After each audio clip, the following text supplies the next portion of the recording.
Hello guys, welcome to Ashley Lancelot Show. Within the few days, did not post any videos or anything else like that. Anything else I post on Facebook. I think I posted on Twitter. I rarely post stuff on Twitter. It's my medical reevaluation for TDRL. Don't know what the acronym is. It's basically they do one thing for travel voucher and stuff from base to base. But for when you go med board, when you guys are in the military about to be med board out, you get a reevaluation from the medical board, and then they'll see if you're totally disabled or not. If they don't know, they'll make a decision. They have about 5 years of it. I got out in February 2016, end of February 2016. So every 18 months, they had to go reevaluate me. One was in Buell Air Force Base in California. Another one I went pretty recently and just came back Tuesday early morning, was Langley Air Force Base in Virginia. I did not have the most pleasant thing. I had a panic attack at the hospital because they called me before I went to Langley Air Force Base. The hospital called me. The ortho surgeon, I believe, do not know what they're looking for. Do not know what TDRL wants or the medical board wants. So I called the TDRL, let them know about what they told me. So I went there. It's the same situation as well. They still don't know what to do. So they basically pushed and rushed me, and they told me that if I can't do it, I gotta reschedule and everything else. I can't reschedule. I cannot take a flight and spend money out of my pocket and wait later on the government paid me back to do everything all over again. I am not mentally or physically prepared to be in a place that's foreign to me, because I've never went to Virginia in my life. Actually a lovely place, to let you know, but it's foreign to me, and when something's foreign, my anxiety goes up. I'm not taking any anxiety medication because the VA won't give me any, and a lot of the time they give me stuff gives me other side effects, and they gave me medication for bipolar disorder I do not have, and they said this will help your depression, anxiety. It did not. It told me to double dosage, and I did. Didn't do anything for me at all. So I had a panic attack after they forced me to do an x-ray. Even though the Air Force has my x-ray, the VA has my x-ray, I can sign the agreement form stuff to get the MRI and x-ray from the VA. I just did within, I think, 6 months ago, because usually it's supposed to be 9 months to 1 year to be okay with it. So after I got that done, I did not know where everything was. They did not prepare me where everything is, maps, nothing. So I basically had a panic attack at the doctor's office, hard time breathing. I had to literally call Ashley up from the hotel. This was 10:30 in the morning.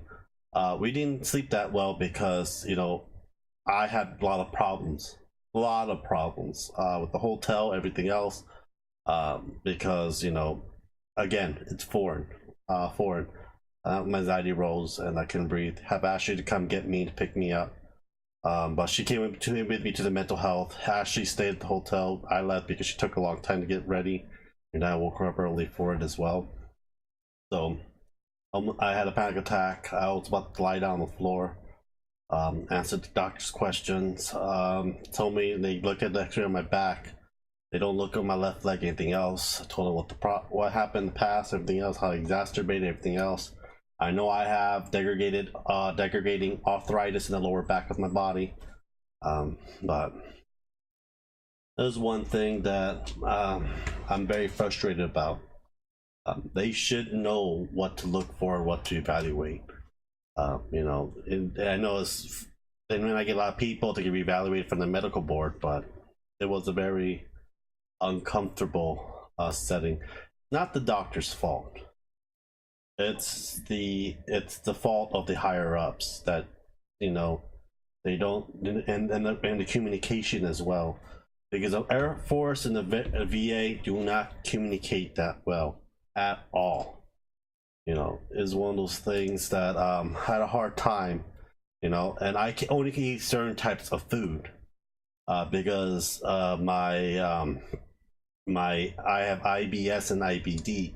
I have immune disorder in my intestines, so I use the restroom heavily a lot more than any normal person should go. So I had to eat junk food, and I had to eat, go to the basic chain. I was happy to go across the street and get, freaking junk food. They didn't have anything, I can eat. They don't have any salads that was fresh. So I had to eat Popeyes and Taco Bell, and I think we had those two. We had Popeye, Taco Bell. We had Arby's. That's all I had. I was there for like 2 days. And the third day, the flight situation is I had to leave. My airport leaves at 7 in the morning, and problem with that is 4:30. Usually the base, no one usually drive around the base at 4:30 in the morning to pick someone up for the airport. I did not book it. They booked it, and that was a very rough flight coming back home. I'm fine. I'm getting better slowly. It just took me a whole day on Tuesday and a part of the day on Wednesday to get back on my feet, get reacclimated. Stopping, I had to order something, so I ordered Pizza Hut for them, and we had some vegetables in the fridge I had to eat. I had a slice, don't mind me. I did have a slice of pizza, but other than that, it's just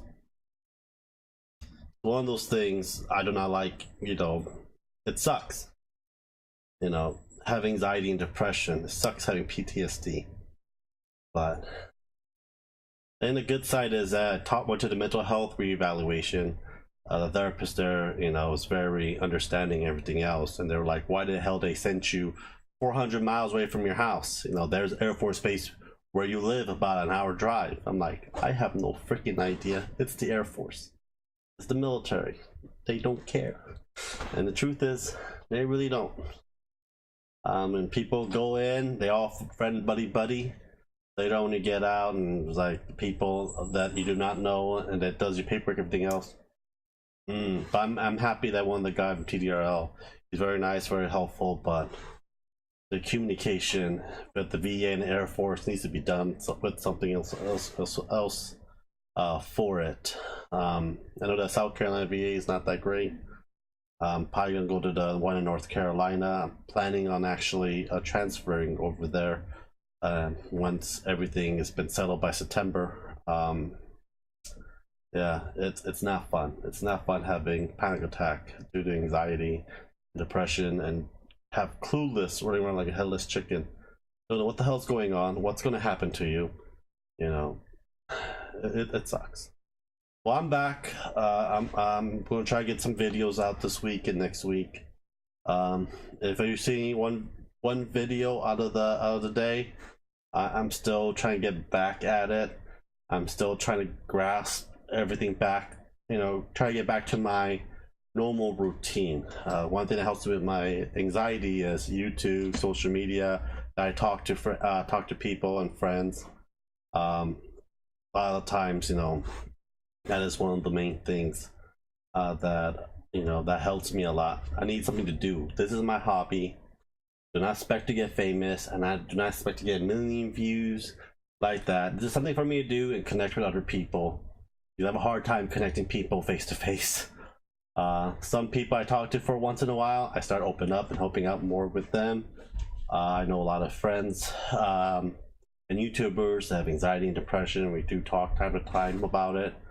That's one of those things, I enjoy doing, because this is, different situation, different environment, help one another out. That's what I like to do. I like to help people out a lot. That's what I've been doing for the past, oh god, how many years? I do not know how many years, but yeah. Anyhow, guys, subscribe, like, share, leave a comment. 1,000 sub giveaway, be a Diablo Eternal edition.